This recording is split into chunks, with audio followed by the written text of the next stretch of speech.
Assalamualaikum warahmatullahi wabarakatuh. Perkenalkan, nama saya Kamala Faiko dari kelas 3 EAKM nomor absen 13 dengan NIM 23425220220.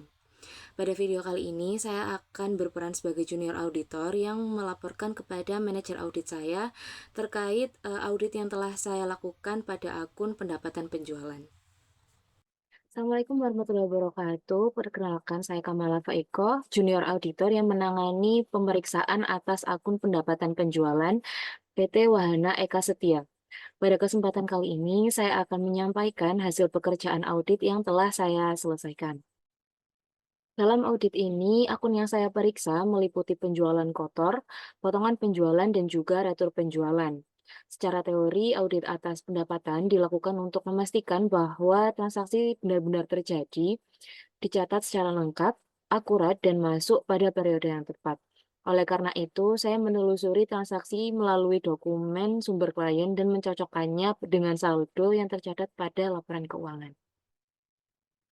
Klien menyediakan 3 dokumen utama sebagai dasar pemeriksaan, yaitu jurnal penjualan untuk penjualan kredit, jurnal kas masuk atau jurnal penerimaan kas untuk penjualan tunai dan juga potongan penjualan, dan juga laporan laba rugi untuk saldo retur penjualan untuk periode yang berakhir 31 Desember 2022. Dokumen ini menjadi dasar saya dalam menguji keandalan pencatatan akun pendapatan. Untuk mendukung pemeriksaan, saya menggunakan jurnal penjualan sebagai bukti transaksi untuk penjualan kredit, seperti yang terlihat di layar. Untuk jurnal kas masuk, saya gunakan untuk menelusuri penjualan tunai dan juga potongan penjualan. Jurnal kas masuknya seperti yang terlihat pada layar. Sementara itu, untuk data retur penjualan, saya memperolehnya dari laporan laba rugi pada bagian pendapatan. Nah, ketiga sumber ini memberikan bukti yang memadai terkait keberadaan dan keakuratan dari transaksi pendapatan penjualan.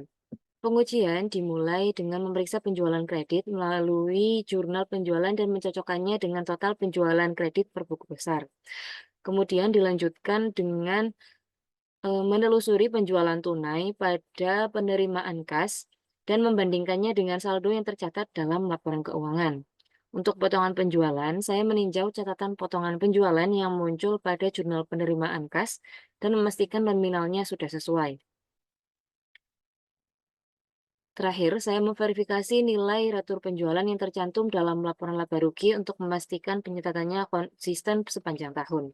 Setelah pemeriksaan selesai, saya menyusun kertas kerja audit. Yang pertama, saya mengisi top schedule dengan indeks I dan menuliskan judul pendapatan penjualan per tanggal 31 Desember 2022. Pada lembar tersebut, saya mencantumkan 3 akun pendapatan penjualan, yaitu penjualan kotor, potongan penjualan, dan juga retur penjualan.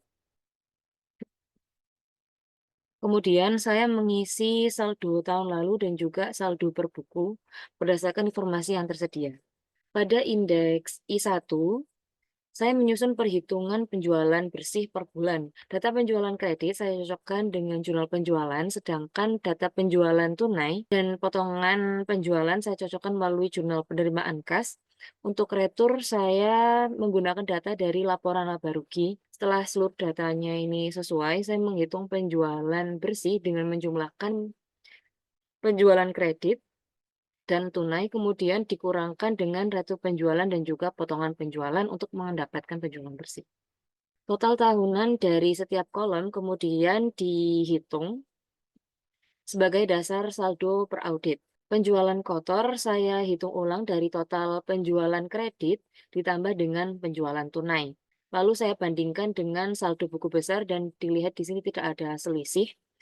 Kemudian untuk retur penjualan juga demikian. Saldo per auditnya didapat dari sini, kemudian kita bandingkan dengan saldo buku besar dan tidak ditemukan selisih. Begitu juga dengan potongan penjualan, saldo per auditnya saya mendapatkan dari sini dan saldo dibandingkan dengan saldo buku besar dapat dilihat selisihnya juga nol. Kemudian jika seluruh proses ini selesai, saya membuat tick mark sesuai dengan dari mana data tersebut saya ambil. Nah, berikutnya kita kembali lagi ke top schedule karena saldo per audit dan juga selisihnya tadi sudah ditemukan. Jadi dari penjualan kotor yang ini, nominalnya dimasukkan ke top schedule yang di sebelah sini, kemudian untuk selisihnya dimasukkan sebelah sini. Nah, kemudian juga saya menuliskan referensi, di mana referensi untuk penjualan kotor, potongan penjualan, dan detail penjualan terdapat pada lembar I1. Dan di lembar ini saya juga menuliskan tanggal tanggal apa, tanggal pembuatannya dan juga paraf sebagai bukti bahwa saya yang telah membuatnya. Ini berlaku juga di lembar yang ini. Karena seluruh saldo per audit sudah sesuai dengan pencatatan klien, maka tidak dibuat ringkasan jurnal penyesuaian pada akun pendapatan. Pada kertas kerja neraca juga tidak terdapat perubahan karena tidak terdapat selisih. Untuk kertas kerja laba rugi, angka penjualan kotor, retur penjualan, dan juga penjualan bersih saya pindahkan sesuai dengan hasil audit. Penjualan bersih tersebut otomatis menjadi dasar dalam perhitungan laba kotor pada bagian beban pokok penjualan nantinya. Demikian laporan hasil audit atas akun pendapatan penjualan. Mohon maaf apabila terdapat salah penyampaian maupun kata-kata yang kurang berkenan. Saya Kamala, sekian presentasi dari saya. Wassalamualaikum warahmatullahi wabarakatuh. Sekian video pengerjaan audit terkait akun pendapatan penjualan. Apabila ada kesalahan dan kekurangannya, saya mohon maaf sebesar-besarnya. Wassalamualaikum warahmatullahi wabarakatuh.